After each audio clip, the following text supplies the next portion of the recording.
नमस्कार मित्रांनो, शालेय शिक्षण व क्रीडा विभाग, महाराष्ट्र प्राथमिक शिक्षण परिषद मुंबई महावाचन उत्सव 2024 करिता शाळेचं रजिस्ट्रेशन करणं आणि त्यामध्ये त्या उपक्रमांतर्गत माहिती आणि फोटो अपलोड करणं या विषयी आपण बघणार आहोत।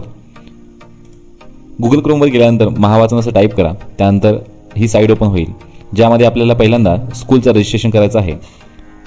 स्कूलचं युजरचं रजिस्ट्रेशन करताना प्रिन्सिपल हेडमास्टरचं पहिलं नाव लिहायचं। इथे कोणती स्पेस किंवा स्पेशल कॅरेक्टर देऊ नका।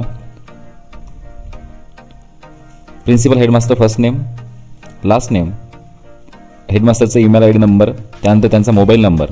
इथे शाळेचा UDIS नंबर टाकायचा आहे। इथे UDIS नंबर टाईप केल्यानंतर आपल्या शाळेचं नाव इथे ऑटोमॅटिक खाली येणार आहे। तुमच्या डिस्ट्रिक्टचं पण नाव येणार आहे, block, management type.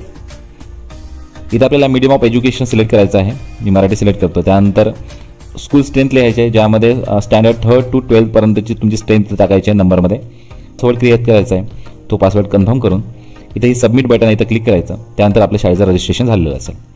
School registration झाल्यानंतर आपल्याला इथं युजर लॉग इन अशी एक टॅब दिसत आहे, तिथे क्लिक करायचं। त्यानंतर आपला ईमेल आयडी आणि पासवर्ड टाकून इथं लॉग इन करायचं। लॉग इन झाल्यानंतर असा एक डॅशबोर्ड ओपन होईल। तर इथं बघा माझ्या शाळेचं नाव पण आलेलं आहे। अजूनपर्यंत नंबर ऑफ स्टुडंट पार्टिसिपेट 0 आहे। क्रिएट न्यू सबमिशन इथे टॅब दिसत आहे, इथे क्लिक करायचं।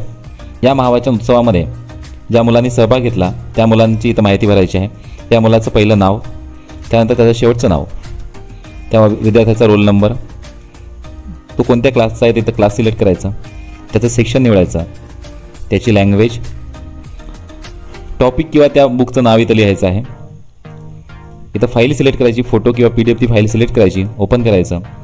त्यानंतर त्याला तुम्ही 10 पैकी किती मार्क दिले तिथं सिलेक्ट करून टाकायचे आणि इथं सबमिट करायचं।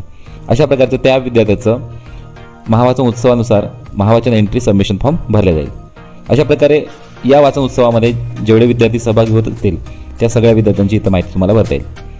तर आपण इथं डॅशबोर्डवर जाऊयात। डॅशबोर्डवर गेल्यानंतर तुम्हाला इथे ज्या विद्यार्थ्याची माहिती भरली त्या रिपोर्टमध्ये इथे तुम्हाला दिसणार आहे आणि तुम्हाला इथून डाउनलोड एक्सेलमध्ये त्यांची सर्व माहिती डाउनलोड करता येणार आहे। जर ही तुम्हाला माहिती आवडली तर माझ्या चॅनलला नक्की सबस्क्राईब करा। धन्यवाद।